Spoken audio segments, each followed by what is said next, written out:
दोस्तों ये कहानी एक ऐसे ठरकी बॉस की है जो अपनी सेक्रेटरी की एक गलती पर उसके साथ ऐसे ऐसे कांड करता है जिसे देखने के बाद आप अपने आप पर बिल्कुल भी कंट्रोल नहीं कर पाओगे। तो चलिए देखते हैं किस तरह से वो लड़की अपने बॉस से पीछा छुड़वाती। दोस्तों कहानी में बहुत मजा आने वाला है, इसलिए वीडियो में एंड तक जरूर बने रहना। कहानी की शुरुआत में हम लैला नाम की एक खूबसूरत लड़की को देखते हैं। लैला के हाथ एक लोहे की रोड से बंधे होते हैं, फिर भी वो अपने ऑफिस का काम कर रही होती है। इसके बाद हम लैला का 6 महीने पहले का सीन देखते हैं जहाँ लैला एक मेंटल हॉस्पिटल में एडमिट थी, लेकिन आज वो यहाँ से डिस्चार्ज होने वाली है, इसलिए लैला की मोम उसे लेने के लिए वहाँ आ जाती है। दरअसल आज लैला की सिस्टर की शादी होती है, इसलिए लैला की मोम ने उसे हॉस्पिटल से डिस्चार्ज करवा लिया था। वही अब लैला अपनी बहन की शादी में जाती है, जहाँ वो अकेले दूर खड़ी होकर अपनी बहन की शादी देखती है। तभी लैला के पास उसका बचपन का क्लासमेट रोनी आता है। रोनी लैला से उसके हालचाल पूछता है और उसे अपने साथ डांस करने के लिए कहता है। रोनी बचपन से लैला की गुफा में धमाके करना चाहता था, लेकिन लैला ने कभी उसे ऐसा मौका नहीं दिया था। इसके बाद लैला और रोनी साथ में डांस करने लगते हैं और काफी एंजॉय करते हैं। पार्टी में लैला देखती है उसके डैड ने काफी ड्रिंक कर रखी होती है और वो उसकी मोम के बारे में उल्टी सीधी बातें बोलते हैं। ये सब देखकर लैला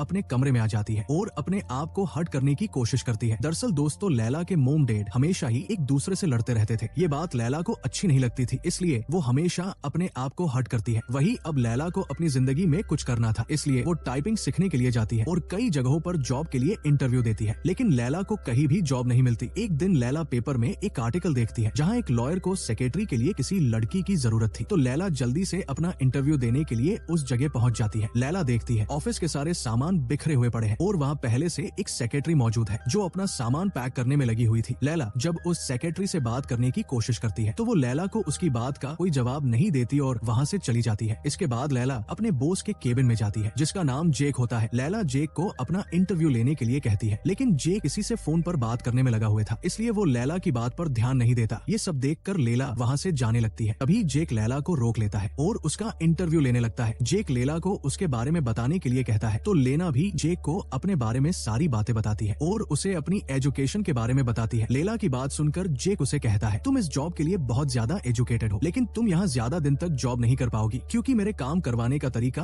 अलग है। इस पर लैला जेक से कहती है, मैं आपके सारे काम करने के लिए तैयार हूँ क्योंकि मुझे जॉब की बहुत जरूरत है। लैला की बात सुनकर जेक उसे जॉब पर रख लेता है। इससे लैला बहुत खुश होती है। अगले दिन लैला जब अपनी जॉब पर होती है तभी जेक लैला के पास आता है और उसे कहता है, मैंने अपनी एक फाइल को कचरे में फेंक दिया था क्योंकि मुझे लगा वो जरूरी नहीं है, लेकिन अब मुझे वो फाइल चाहिए, तुम उसे ढूंढ कर लाओ। जेक की बात सुनकर लैला जल्दी से अपने काम पर लग जाती है और फाइल ढूंढने लगती है। दरअसल जेक ये देखना चाहता था लैला अपना काम अच्छे से करती है या नहीं। दूसरी तरफ लैला को वो फाइल कचरे के डिब्बे में मिल जाती है। लैला जल्दी से उस फाइल को लेकर जेक के पास जाती है, लेकिन जेक लैला से कहता है, मुझे अब इस फाइल की जरूरत नहीं है, मेरे पास ऑलरेडी एक और फाइल है। इसके बाद जेक लैला को एक चूहे पकड़ने का पिंजरा देता है और उसे कोने में लगाने के लिए कहता है, तो लैला भी जेक से पिंजरा लेकर लगाने लगती है, लेकिन जहाँ पिंजरा लगाना था वहाँ लैला का हाथ नहीं पहुँच पाता, इसलिए उसे पूरा झुकना पड़ता है। इसी बीच जेक भी लैला के बड़े बड़े डोल देखता है और उन्हें बजाने की सोचता है। अगले दिन लैला जब ऑफिस में होती है तभी फोन की घंटी बजती है। लैला फोन उठाकर बात करती है। तभी ऑफिस में जेक की वाइफ आ जाती है जिसे जेक ने कुछ दिनों पहले छोड़ दिया था। वो लैला को जेक को बुलाने के लिए कहती है, तो लैला जेक को बुलाने के लिए उसके केबिन में जाती है, मगर जेक लैला को मना कर देता है और उसे कहता है, मेरी पत्नी से कहो मैं कहीं बाहर गया हूँ। तो लैला भी बाहर आकर उसे कहती है, जेक अभी बाहर गए हैं। लैला की बात सुनकर जेक की पत्नी वही बैठकर जेक का आने का वेट करने लगती है। काफी देर तक वेट करने के बाद जब जेक नहीं आता तो उसकी वाइफ को जेक के ऊपर गुस्सा आता है और वो जेक के कोट को गंदा करके वहाँ से चली जाती है। रात के समय लैला रोनी से मिलने के लिए एक रेस्टोरेंट में जाती है जहाँ वो दोनों साथ बैठकर डिनर करते हैं। दरअसल रोनी लैला को शादी के लिए प्रपोज करना चाहता था, इसलिए वो दोनों आपस में काफी सारी बातें करते हैं। दूसरी तरफ जेक भी उसी रेस्टोरेंट में डिनर करने के लिए आता है। जेक की नजर लैला और रोनी को ऊपर पड़ती है जहाँ जेक लैला की लेने में लगा हुआ था। ये सब देखकर जेक को बिल्कुल भी अच्छा नहीं लगता है, इसलिए वो दुखी होकर वहाँ से निकल जाता है। अगले दिन लैला जब अपने ऑफिस का काम कर रही होती है तब जेक लैला के पास आता है और उसके ऊपर गुस्सा करता है क्योंकि लैला ने एक लेटर गलत टाइप कर दिया था। जेक लैला को उसके कपड़ों को लेकर भी काफी बातें सुनाता है और उसे आगे से मॉडर्न कपड़े पहनने के लिए कहता है ताकि लैला एक खूबसूरत सेक्रेटरी लग सके। रात के समय लैला रोनी के घर में होती है जहाँ रोनी के मोम डैड लैला को रोनी से शादी करने के लिए कहते हैं, तो लैला उन्हें इस बारे में सोचने के लिए कहती है। अगली सुबह लैला अपने ऑफिस में होती है तो जेक लैला से कहता है, मुझे ये देखना है जब मेरे किसी क्लाइंट का कॉल आएगा तब तुम उसे कैसे हैंडल करोगी। तो लैला जेक को फोन पर बात करके दिखाती है, लेकिन जेक को ये भी पसंद नहीं आता है और वो लैला को अपने अंदर थोड़ा कॉन्फिडेंस लाने के लिए कहता है। इसके बाद जेक लैला से रोनी के बारे में पूछता है तो लैला रोनी को बताती है, रोनी मेरा बचपन का दोस्त है और हम उस दिन डेट पर गए थे। इस पर जेक लैला से कुछ नहीं कहता और अपना ध्यान रखने के लिए कहता है। जे की बात सुनकर लैला को बहुत अच्छा लगता है, क्योंकि पहली किसी को उसकी फिक्र हो रही थी। वही अब इसी तरह से कुछ दिन बीत जाते हैं। लैला ने भी अब अपने कपड़े पहनने का तरीके बदल दिया था और वो पूरी तरह से मॉडर्न रहने लगी थी। जेक भी लैला को पसंद करने लगा था और अब वो लैला की लेना चाहता था। इसलिए वो एक दिन लैला को अपने ऑफिस में बुलाता है और उसे उसका डोल बजाने के लिए कहता है। लैला जेक की किसी भी बात को मना नहीं कर सकती थी, इसलिए लैला भी टेबल पर हाथ रखकर नीचे झुक जाती है। इसके बाद जेक जोर जोर से लैला के डोल को अपने हाथों से पीटने लगता है। इससे लैला को भी बहुत मजा आता है। इसी तरह से अब जेक लैला को पूरी तरह से कंट्रोल करने लगा था। लैला भी जेक को पसंद करने लगी थी और रोजाना वो जानबूझकर गलती करती थी ताकि जेक उसे सजा दे, जिससे वो उसके साथ मजे कर सके। रात के समय लैला जेक के बारे में सोचती है और अपने आप को खुश करती है। वही एक दिन लैला ऑफिस में जेक को अपनी तरफ अट्रैक्ट करने की कोशिश करती है ताकि वो आज भी उसका डोल बजाकर उसे खुश कर सके, लेकिन जेक फोन में बिजी होता है, इसलिए वो लैला के ऊपर ज्यादा ध्यान नहीं देता। ये देखकर लैला गुस्सा हो जाती है और वो वहाँ से घर चली जाती है। अगले दिन लैला के डेड की तबीयत खराब हो जाती है, जिससे लैला ऑफिस में नहीं जाती। इसलिए रात के समय लैला जब जेक से मिलने के लिए उसके घर जाती है तो जेक लैला से अच्छे से बात नहीं करता और उसे यहाँ से जाने के लिए कहता है। इन सब से लैला को बहुत बुरा लगता है और वो अपने आप को हर्ट करने की सोचती है, लेकिन फिर लैला को रोनी की याद आ जाती है। इसलिए वो अपना मूड ठीक करने के लिए रोनी के घर चली जाती है, जहाँ रोनी लैला की गुफा में धमाके करता है। लेकिन इससे लैला को मजा नहीं आता, क्योंकि लैला को बस अब जेक के पनिशमेंट देने से सुकून मिलता था। इसलिए लैला अगली सुबह फिर से जेक के ऑफिस में जाती है और उसे खुश करने की कोशिश करती है। लैला को देखकर जेक भी अपने आप पर कंट्रोल नहीं कर पाता है, इसलिए वो लैला को अपने केबिन में लेकर जाता है। वो दोनों जब अंदर हुए थे तभी वहाँ रोनी भी आ जाता है। दरअसल रोनी आज लैला को डिनर पर लेकर जाना चाहता था, इसलिए वो उसे लेने के लिए आया था। रोनी जब लैला को उसके साथ चलने के लिए कहता है तो लैला आज रोनी को उसके साथ जाने से मना कर देती है और उसे कहती है, मुझे आज बहुत काम करना है, इसलिए मैं तुम्हारे साथ नहीं चल सकती हूँ। लैला की बात सुनकर रोनी दुखी होकर वहाँ से चला जाता है। रोनी के जाने के बाद लैला जेक को खुश करने के लिए उसे अपनी तरफ अट्रैक्ट करने लगती है और अपने बड़े बड़े डोल दिखाती है, लेकिन इस सबसे जेक को कोई फर्क नहीं पड़ता है और वो लैला को हाथ भी नहीं लगाता। जेक के ऐसे बिहेव से लैला खुश नहीं होती, इसलिए उसे वॉशरूम में जाकर अपने आप को खुश करना पड़ता है। वही अब जेक को भी समझ आ गया था वो जो लैला के साथ कर रहा है ये बिल्कुल भी ठीक नहीं है और उसने आज तक अपनी सभी सेक्रेटरी के साथ ऐसा ही किया है। लेकिन अब जेक अपने आप को बदलना चाहता है, इसलिए वो अगले दिन लैला को जॉब से निकाल देता है। लैला जब जेक से उसे जॉब से निकालने की वजह पूछती है तो इस पर जेक लैला को कोई भी जवाब नहीं दे पाता और उसे अपने ऑफिस से जाने के लिए कहता है। तो लैला भी दुखी होकर रोते हुए वहाँ से चली जाती है। वही अब इसी तरह से कुछ दिन बीत जाते हैं। लैला अभी भी जेक को याद करती थी, लेकिन कुछ दिनों बाद रोनी लैला को शादी के लिए प्रपोज कर देता है। तो लैला भी रोनी को शादी के लिए हाँ कर देती है, क्योंकि लैला के पास अब रोनी के अलावा कोई ऑप्शन नहीं था। कुछ दिनों बाद लैला और रोनी की शादी होती है, जहाँ लैला पूरी तरह से रोनी से शादी करने के लिए तैयार थी। लेकिन तभी लैला को जेक की याद आती है, इसलिए वो जल्दी से भागते हुए जेक के ऑफिस जाती है और जेक को उससे शादी करने के लिए कहती है। लेकिन जेक लैला से कहता है, मैं तुमसे प्यार नहीं करता हूँ, इसलिए तुम यहाँ से चली जाओ। लेकिन लैला जेक की बात नहीं मानती, तो जेक लैला से कहता है, मैं देखना चाहता हूँ तुम मुझसे कितना प्यार करती हो। ये कहकर जेक लैला को अपने दोनों हाथ टेबल पर रखकर उसका वेट करने के लिए कहता है और वहाँ से चला जाता है। लैला को वहाँ बैठे हुए रात हो जाती है, लेकिन जेक अभी भी लैला के पास नहीं आता है। दरअसल जेक बाहर अपनी गाड़ी में बैठकर लैला पर नजर रखे हुए था ताकि वो देख सके लैला उससे कितना प्यार करती है। जेक लैला को वहाँ से उठाने के लिए ऑफिस के फोन पर कॉल करता है, लेकिन लैला कॉल नहीं उठाती। वही अब काफी टाइम बीत जाता है। रोनी भी लैला को ढूंढते हुए वहाँ आ जाता है। रोनी लैला को अपने साथ चलने के लिए कहता है, लेकिन लैला रोनी को उससे शादी करने से मना कर देती है। लैला की बात सुनकर रोनी उसे कहता है, अगर तुम्हें मुझसे शादी नहीं करनी थी तो तुम्हें मुझे मना कर देना चाहिए था। लैला को समझाने के लिए उसकी पूरी फैमिली भी वहाँ आ जाती है, लेकिन लैला किसी की भी बात नहीं सुनती है और सभी को वहाँ से जाने के लिए कहती है। इसी तरह से पूरा एक दिन बीत जाता है। लैला जेक के आने का वेट करती है, लेकिन जेक उसके पास नहीं आता। दूसरी तरफ ये बात सभी लोगों को पता चल जाती है और वो लैला के बारे में मीडिया में बताते हैं। वही अब 2 दिन बीत जाते हैं। लैला